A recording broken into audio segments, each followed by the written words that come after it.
Hello friends, कैसे हैं आप सब लोग। आई होप सब अच्छे होंगे।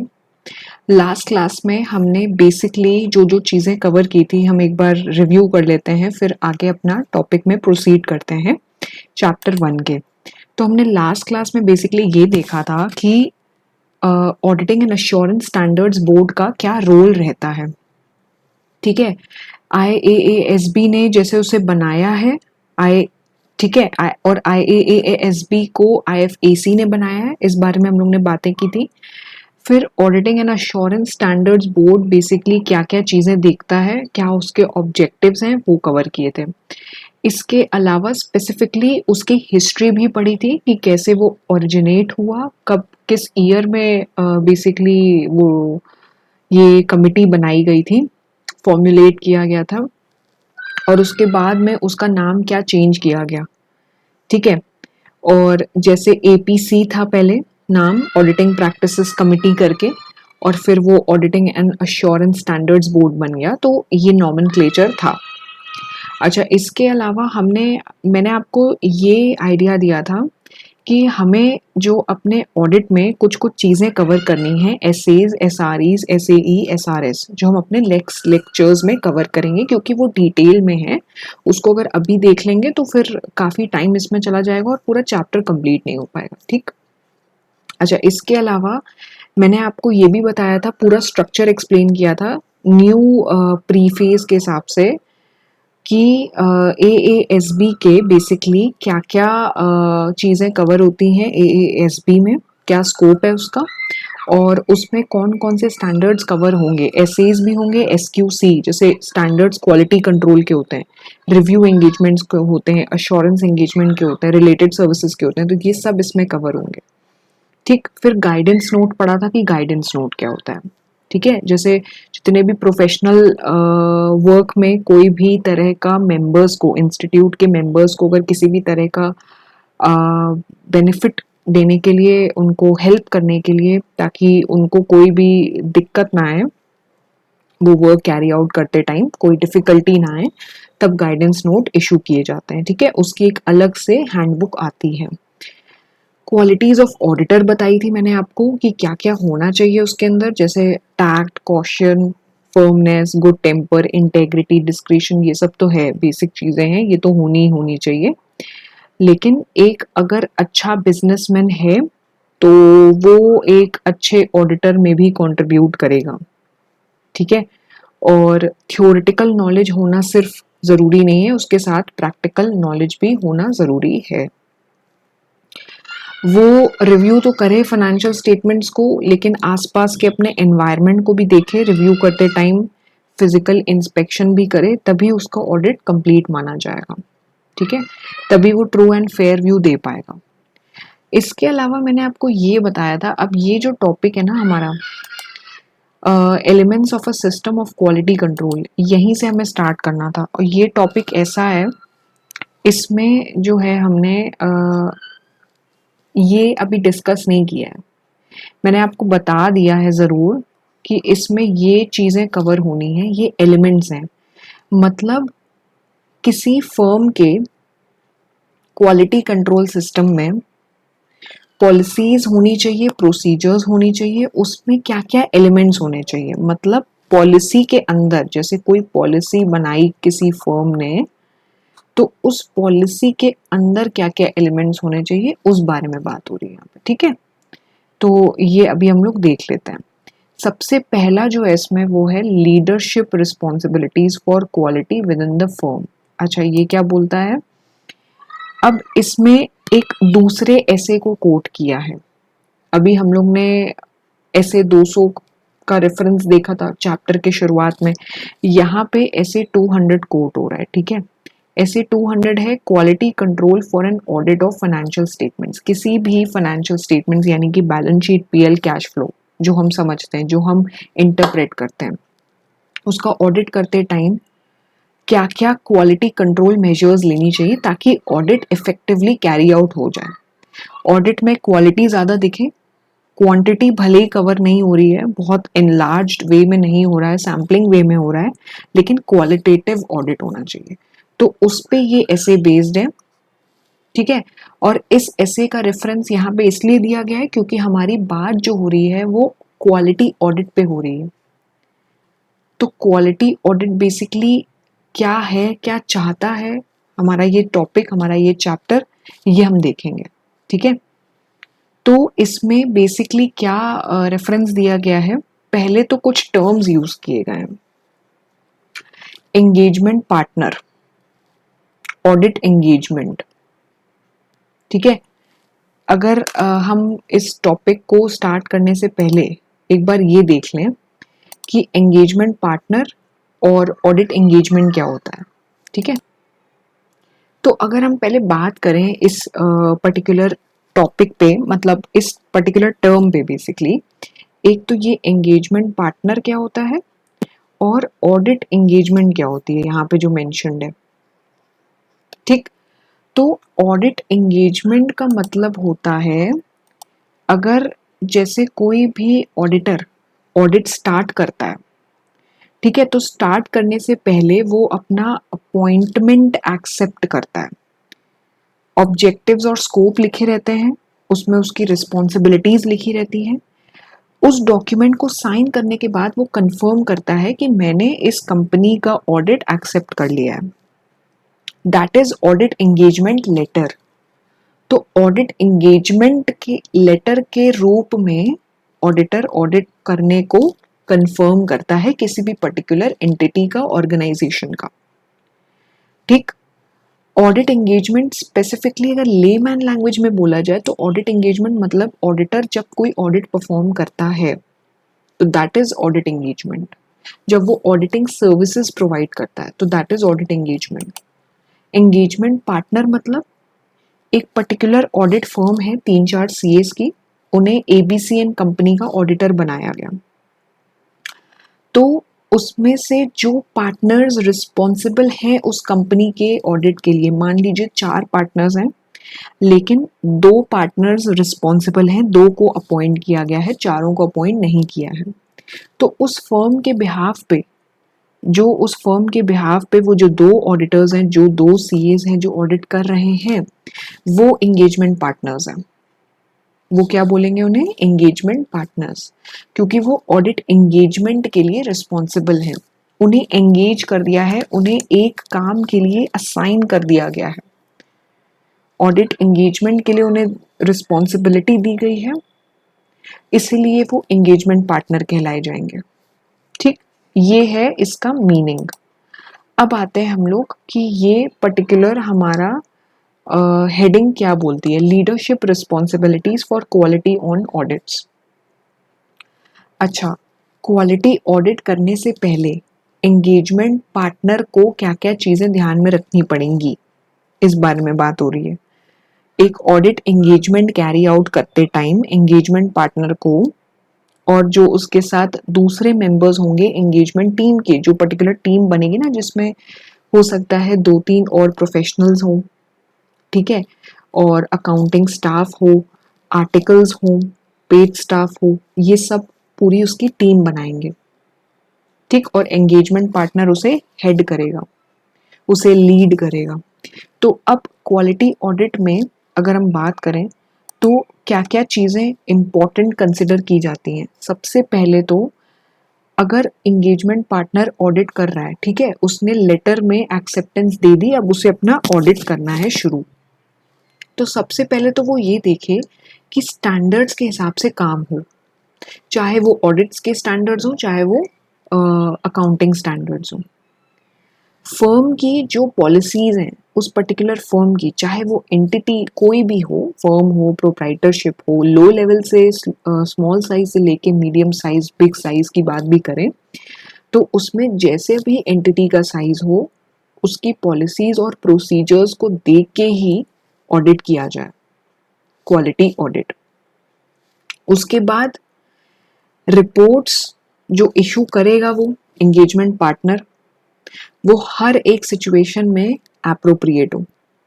ये ना हो कि वो अपनी ऑडिट रिपोर्ट में, मान लीजिए कोई भी तरह की मिसहैप हो जाता है, उस पर्टिकुलर कंपनी में कोई मिसहैप हो जाता है, 2 एम्प्लॉइज ने एम्बेजलमेंट कर दिया, गबन कर दिया, 10 लाख रुपए का गबन कर दिया कंपनी में, ऑडिट हो चुका है, ठीक है। तो अब ऑडिट रिपोर्ट में ये कहीं मेंशन तो है नहीं कि एम्प्लॉइज ने एम्बेजलमेंट किया, इसकी वजह से कंपनी को इतना लॉस हुआ, क्योंकि ये ऐसी सिचुएशन जो अराइज हुई है ये ऑडिट के बाद आई है। तो इस केस में एएस फॉलो होते हैं, जैसे एक प्रायर पीरियड आइटम्स होते हैं, और इसके अलावा जैसे बहुत सारी चीज़ें होती हैं बेसिकली, जिसमें ये बोला जाता है कि अगर कोई भी ऐसी मिसहैप हो रही है, कॉन्टिंजेंट इवेंट आ रहा है, कॉन्टिंजेंट इवेंट जैसे कि हम लोग ने लॉ में पढ़ा है, तो अगर वो अकर हो रही है after the balance sheet date and even after the audit report, इसके ऊपर एक एसए भी है, इसके ऊपर एक एएस भी है, वो हम डिटेल में कवर करेंगे। तो ऑडिट रिपोर्ट साइन होने के बाद हो रहा है, तो इस चीज का ऑडिटर को ध्यान रखना पड़ेगा कि रिपोर्टिंग कैसे करनी है, ठीक है। अगर बैलेंस शीट डेट के बाद हो रहा है लेकिन ऑडिट रिपोर्ट साइन होने से पहले हो रहा है, तो इसका एक कॉन्टेक्स्ट देना पड़ेगा ऑडिट रिपोर्ट में कि नहीं देना पड़ेगा, वो अपना एसए के अकॉर्डिंग उसे फॉलो करते हुए चले, ठीक है। दूसरी चीज ये कि जो भी टीम होगी, एंगेजमेंट टीम, यानी कि जो अपॉइंट किए गए होंगे ऑडिट करने के लिए, उन उनके पास ये एबिलिटी होनी चाहिए कि वो हर तरह की ऑब्जर्वेशंस निकाल सकें बिना किसी डर के।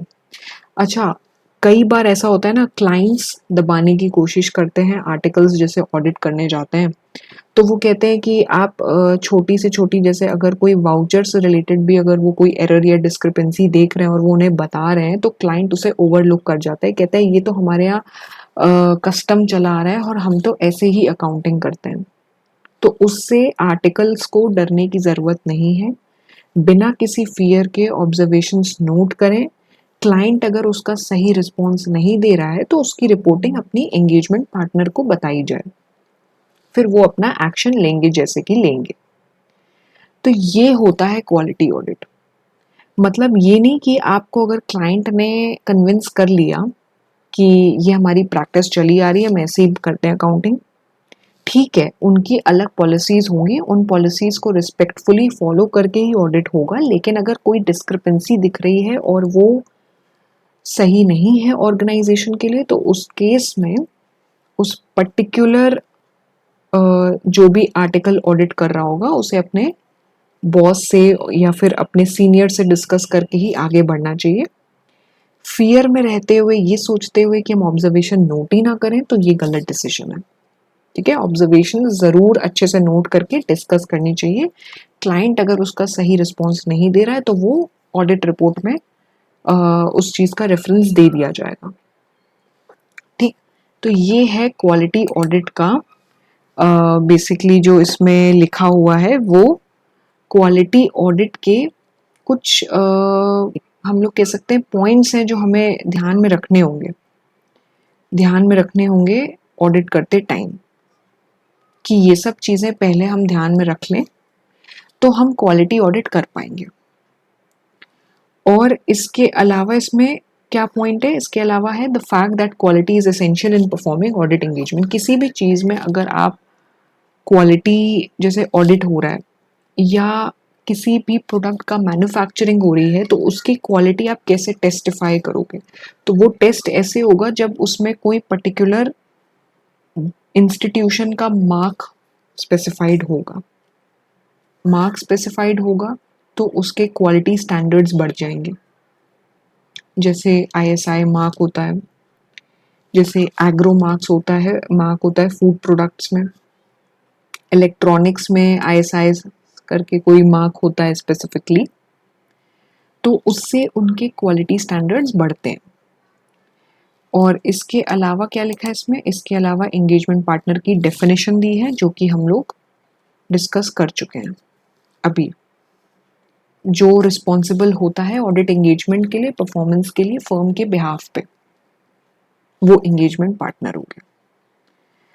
इसके अलावा सेकंड पॉइंट क्या बोलता है, ethical requirements relating to an audit. अभी हम लोग ने क्वालिटी की बात कर ली, अब एथिकल रिक्वायरमेंट्स यानी कि मैनरिज्म की बातें हो रही हैं यहाँ पे।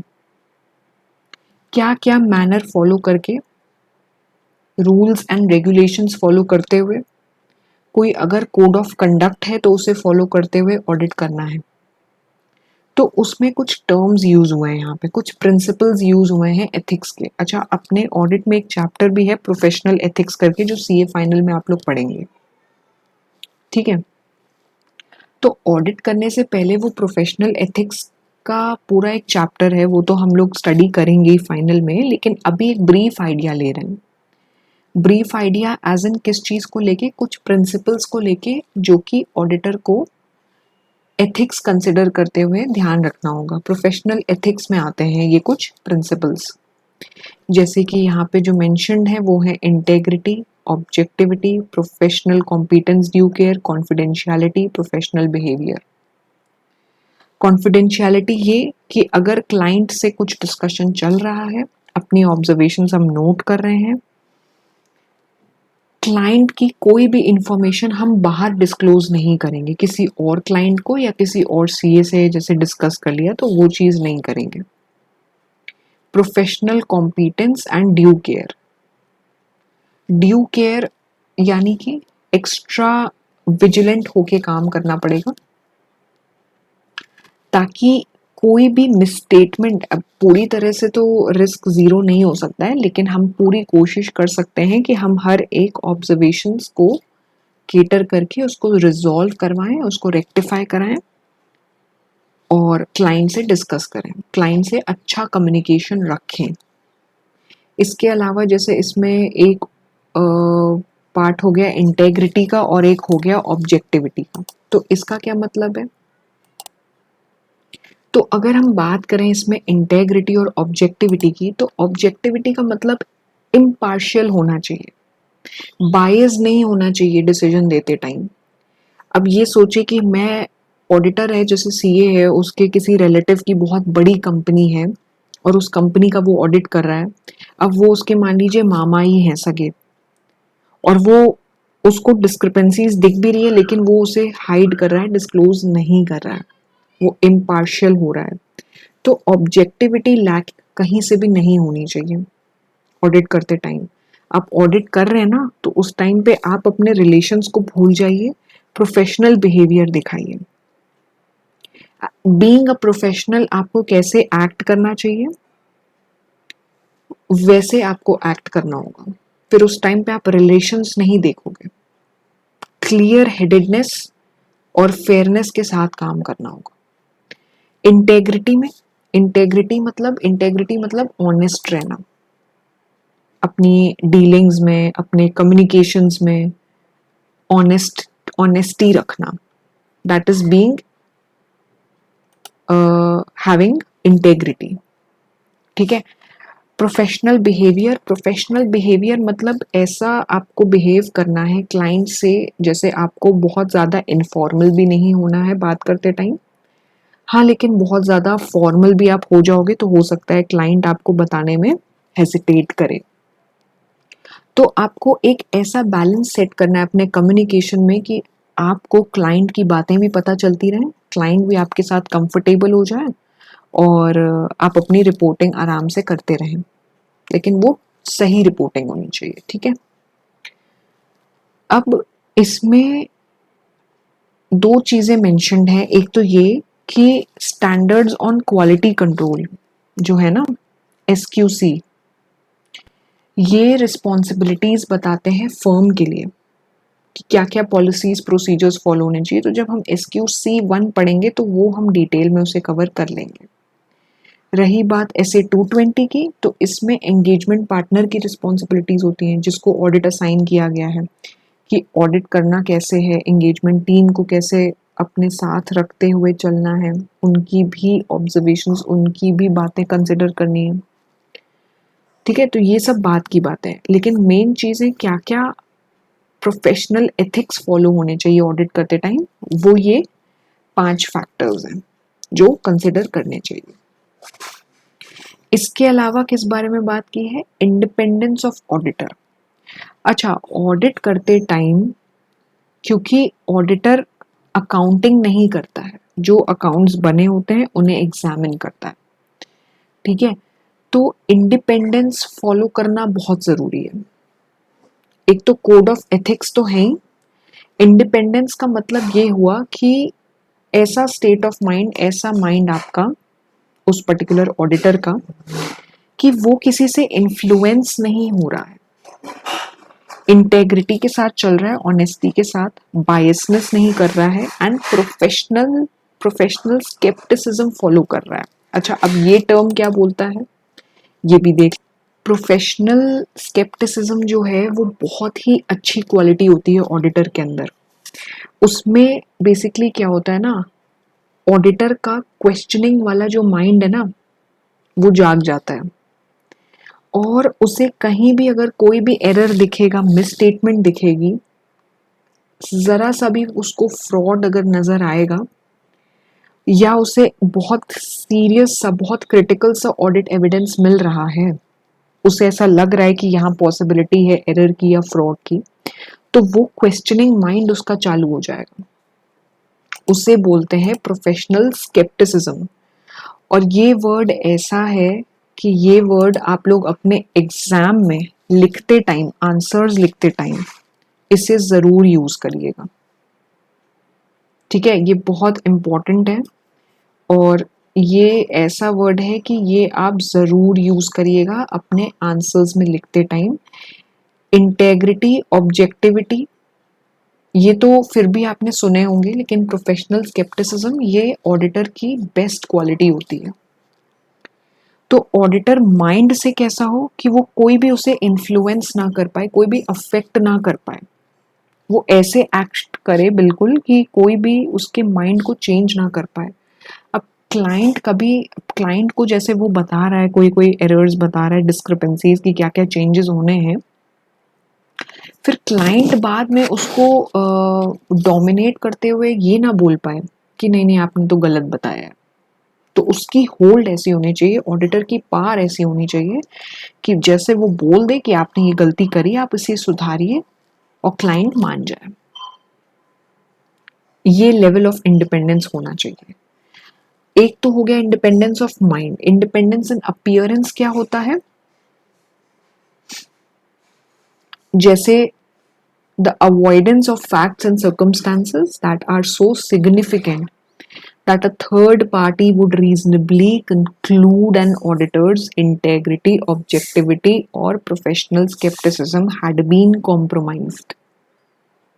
ठीक है, तो एक तरह से इसमें क्या बोलना चाह रहे हैं, अगर कोई फैक्ट या सर्कमस्टांसेस अवॉइड कर दिया जाए जो कि थर्ड पार्टी के लिए ज़्यादा ज़रूरी है, जो उस कंपनी से जुड़ी हुई है, उस ऑर्गेनाइजेशन से जुड़ी है, और वो बेसिकली एक कंक्लूजन दे, अगर ऑडिटर की इंटेग्रिटी या ऑब्जेक्टिविटी या प्रोफेशनल स्केप्टिसिज्म को कॉम्प्रोमाइज किया गया होता, तो एक तरह से ये कि ऑडिटर ऑनेस्ट तो हो, सिंसियर भी हो, प्रोफेशनल वर्क करते टाइम उसको रूड नहीं होना है। ठीक है, उसको क्लाइंट को किसी भी चीज में रूडली या अपना एरोगेंस नहीं शो करना है, उसे इम्पार्शियल भी रहना है, उसको अपना ऑब्जेक्टिविटी जैसे फॉलो करनी है। ठीक है, सिंसियर भी रहना है, ऑनेस्ट भी रहना है, स्ट्रेट फॉरवर्ड भी रहना है। तो ये फिर से वही बात आ गई क्वालिटीज ऑफ ऑडिटर की, तभी वो ट्रू एंड फेयर ओपिनियन दे पाएगा। ठीक है, तो इंडिपेंडेंस दोनों तरीके से हो, माइंड से तो हो, अपीयरेंस से, ऐसे जेस्चर से शो ना हो उसके कि उसको कहीं ना कहीं किसी भी चीज से वो इन्फ्लुएंस हो रहा है, कोई ना कोई चीज उसको, थर्ड पार्टी व्यू है, कोई भी व्यू है, वो उसको अफेक्ट कर रही है। तो ये चीज नहीं होनी चाहिए। ऐसा इंडिपेंडेंस लेवल होना चाहिए, उसके अपीयरेंस से, उसके पर्सनालिटी से ही झलके, उसके जेस्चर से ही झलके, जिस तरह से वो रिएक्ट कर रहा है या जो ऑडिट करते टाइम ही समझ आ जाए कि नहीं ये तो बहुत स्ट्रेट फॉरवर्ड है, खुले दिमाग वाले हैं, और ये तो गलतियां निकालेंगे और हमसे सही भी करवाएंगे, ये इस टाइप के हैं, ये बिल्कुल भी ढील नहीं देंगे, लिबरल नहीं होंगे। ठीक है, तो इस तरह का हो ऑडिटर। फ्री ऑफ इंटरेस्ट, ये ना हो कि जिस कंपनी का वो ऑडिट कर रहा है उसका उसमें खुद का इंटरेस्ट है, मान लीजिए उस कंपनी में उसने खुद 15% 20% की शेयर होल्डिंग ले रखी है, तो फिर कैसे वो एक ट्रू एंड फेयर व्यू दे पाएगा? उसका खुद का स्टेक लगा है, कंपनी में पैसा लगा है, तो वो ट्रू एंड फेयर व्यू नहीं दे पाएगा। फिर मैनेजमेंट की तरफ से उसके ऊपर एक बर्डन क्रिएट होगा बार बार कि अरे आप तो हमारे शेयर होल्डर हैं और अब ऑडिटर भी बन गए हैं, तो ये सब छोटी मोटी गलतियां तो हम इग्नोर भी कर सकते हैं। तो इस तरह से उसे मैन्युपुलेट करने की कोशिश की जाएगी अगर उसका खुद का इंटरेस्ट रहेगा तो। फिर वो अपना इम्पार्शियल एटीट्यूड नहीं दिखा पाएगा, फिर वो बायस हो जाएगा रिपोर्टिंग करते टाइम। ठीक, तो ये कुछ चीजें हैं इसमें जो फॉलो होनी चाहिए ऑडिट करने से पहले पहले। जैसे जैसे आप लोग थ्योरी पढ़ते रहोगे ना, पूरा एक एक लाइन नहीं पढ़नी है। जैसे मैंने आपको अभी भी एक्सप्लेन किया, तो मैंने पूरी एक एक लाइन नहीं पढ़ी है, बेसिक बेसिक चीजें आपको बता दी है, क्योंकि इस पूरे पैराग्राफ का जिस्ट यही है। एक एक line if I will try to explain you, you will feel monotonous. तो मैं आपको पूरी पूरी जिस्ट दे रही हूँ, जो टू द पॉइंट वाली चीजें वो बता रही हूँ कि वो आप एग्जाम में भी लिख सकते हो। जैसे ये इंडिपेंडेंस दो तरह का इसमें एक्सप्लेन हुआ है, of mind and an appearance. और जो मेन इसमें आखिरी में बातें लिखी हुई हैं वो ये लिखी हैं कि ऑडिटर जो है वो स्ट्रेट फॉरवर्ड हो, ऑनेस्ट हो, सिंसियर हो अप्रोच में, अपने प्रोफेशनल वर्क में, एक इम्पार्शियल एटीट्यूड रखे, फेयर हो। बहुत इजी इंग्लिश वर्ड्स यूज हुए हैं, बहुत टफ नहीं यूज हुए हैं। ऑब्जेक्टिविटी उसकी फॉलो हो, फ्री ऑफ इंटरेस्ट हो। ये सब चीजें आप अपने एग्जाम में क्वेश्चन आता है तो आप ये वर्ड्स यूज कर सकते हो, ऐसे वर्ड्स हैं ये। ठीक है, अच्छा, इसके अलावा इसमें कुछ थ्रेड्स कवर हुए हैं जो इंडिपेंडेंस को अफेक्ट कर सकते हैं। ठीक है, हम कुछ थ्रेड्स डिस्कस करेंगे, बाकी नेक्स्ट क्लास में फिर करेंगे। ठीक है, एक दो थ्रेड्स हम एक बार देख लेते हैं कि क्या बोलते हैं। सबसे पहला थ्रेड यानी कि एक तरह का जो चीज इंडिपेंडेंस को अफेक्ट कर सकती है। ठीक है, एक तरह का फियर है ये, सेल्फ इंटरेस्ट थ्रेट। अच्छा, सेल्फ इंटरेस्ट थ्रेट में क्या हो सकता है कि जैसे कोई सीए फर्म है, उसमें 4-5 पार्टनर्स हैं। एग्जाम्पल मैं ऐसे यहाँ पे लिख देती हूँ, चलिए। एग्जाम्पल, एक सीए फर्म है, एबीसी एंड चार्टर्ड अकाउंटेंट्स। ठीक है, इसमें 4 पार्टनर्स हैं। अब इनको ऑडिट असाइन होता है एक कंपनी का, audit of XYZ and company. इसमें जो ये 4 पार्टनर्स हैं, इसमें से एक पार्टनर, क्योंकि 2 पार्टनर्स एंगेजमेंट पार्टनर्स बनाए गए हैं इस पर्टिकुलर ऑडिट के लिए, ऑडिट एक्सेप्ट हो गया है, एंगेजमेंट लेटर वगैरह सब साइन हो गया है। इसमें से एक पार्टनर की शेयर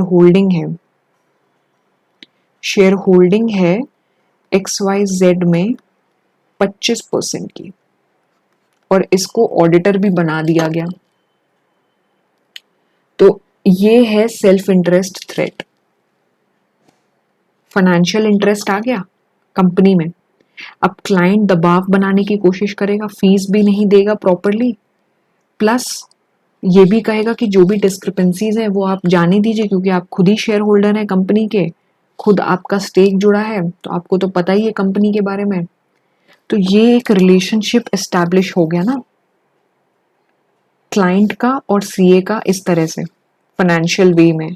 फाइनेंशियल भी हो सकता है, वो डायरेक्ट फाइनेंशियल भी हो सकता है, इनडायरेक्ट भी हो सकता है, लोन या गारंटी के फॉर्म में हो सकता है। जैसे मान लीजिए एक पार्टनर ने लोन दिया है कंपनी को, कंपनी या फिर कंपनी ने दिया हुआ है, कुछ भी हो सकता है। तो वो सेल्फ इंटरेस्ट थ्रेट में आता है। उसकी वजह से फिर फर्म के ऊपर जो है दबाव क्रिएट करते हैं वो क्लाइंट। ठीक है, फीस देने में हो सकता है वो आनाकानी करें, फिर कहें कि आप ऑडिट रिपोर्ट में क्लीन रिपोर्ट दीजिए, कोई भी तरह की क्वालिफाइड ओपिनियन मत दीजिए, कंडीशनल मत दीजिए, भले ही आपको जितनी भी डिस्क्रिपेंसीज और एरर्स क्यों ना मिल रहे हों। तो ये है सेल्फ इंटरेस्ट थ्रेट। ठीक है, इसके अलावा कौन सा है, सेल्फ रिव्यू। ये आता है रिव्यू करते टाइम। जजमेंट या कंक्लूजन्स में प्रीवियस ऑडिट में, ठीक है। जैसे इसमें लिखा हुआ है which occur when during a review of any judgment और conclusion reached in a previous audit और non audit engagement. Non audit services include any professional services provided to an entity by an auditor other than audit, ठीक। These include management services, internal audit, investment advisory, where when a member of the audit team was previously a director or senior employee of the client. When an auditor having recently been a director or senior officer of the company, ठीक है, या फिर when auditors perform services that are themselves subject matters of audit। मान लीजिए जो auditor अभी इस firm का ABC एंड CA जो भी मैंने एग्जाम्पल दिया है उसका पार्टनर बनाया और उसे XYZ एंड कंपनी का ऑडिटर बनाया गया है, पिछले 2 साल या 1.5 साल पहले वो उसी कंपनी में मैनेजर था, डायरेक्टर था, उसका मेजर बहुत बड़ी पोस्ट थी उस कंपनी में, तो ये सेल्फ रिव्यू थ्रेट हो जाएगा एक, क्योंकि अब वो एज एन ऑडिटर वर्क कर रहा है उस कंपनी में, उसी कंपनी में जिसमें वो पहले डायरेक्टर या मैनेजर था। तो उसे कोई जजमेंट देने में, कंक्लूजन पे आने में, क्योंकि जजमेंट किसी भी तरह, और फिर वो प्रीवियस ऑडिट के बारे में सोचेगा जो किसी और XYZ या किसी और CA फर्म ने किया होगा, ठीक है। तो उस पे, उस पर्टिकुलर ऑडिट पे जो जो कंक्लूजन्स दिए गए थे उसको सोचते हुए उसे, उस पर्टिकुलर पार्टनर को अभी के टाइम पे रिव्यू करने में दिक्कत होगी, जजमेंट देने में दिक्कत होगी, ठीक है। या फिर उसने कोई ऐसी सर्विस प्रोवाइड करी उस कंपनी को जो ऑडिट से रिलेटेड नहीं थी, मान लीजिए इंटरनल ऑडिट करवाया है या कोई एडवाइजरी दी है, इन्वेस्टमेंट एडवाइजरी, तो ये फिर इसमें सेल्फ रिव्यू थ्रेट आ जाएगा जजमेंट देते टाइम। कंक्लूजन के पर आते हुए एक थ्रेट उस पर्टिकुलर पार्टनर को, एंगेजमेंट पार्टनर को रहेगा, क्योंकि वो सोचेगा कि पहले तो मैं इस कंपनी में ही एम्प्लॉय था, मैनेजर था, अब मुझे इसको ऑडिट करना पड़ रहा है, तो वो रिव्यू करते टाइम उसको या कंक्लूजन पे आते टाइम उसको वो थ्रेट रहेगा कि मेरे पे दबाव ना बनाए क्लाइंट कि अरे तुम तो एम्प्लॉय थे पहले और अब तुम ऑडिट भी कर रहे हो, इस तरह से। तो वो ऑडिटर का जो एक लेवल होता है, एक वो जो अटेन करता है, एक रिस्पेक्ट होती है, रेप्यूटेशन होती है, वो कम ना हो जाए, तो ये एक थ्रेट रहता है। बाकी के जो थ्रेड्स हैं वो हम अपनी नेक्स्ट क्लास में कवर करेंगे। इसमें अगर कोई कंफ्यूजन हुआ हो तो प्लीज़ मुझे कमेंट बॉक्स पर लिख के भेजिए, एंड वीडियो अच्छी लगी हो तो do not forget to like the video, share the video and do subscribe my channel, press the bell icon for latest updates. And मेरा इंस्टाग्राम पे पेज है CA ज्योति ट्यूटोरियल्स के नाम से, उसे ज़रूर फॉलो करिएगा, ठीक है, लेटेस्ट अपडेट्स के लिए। बाकी इस चैप्टर में हम लोग कोशिश करेंगे हम लोग इसको अच्छे से कंप्लीट करके फिनिश करें एंड फिर कंपनी ऑडिट स्टार्ट करते हैं, ठीक है। Thank you.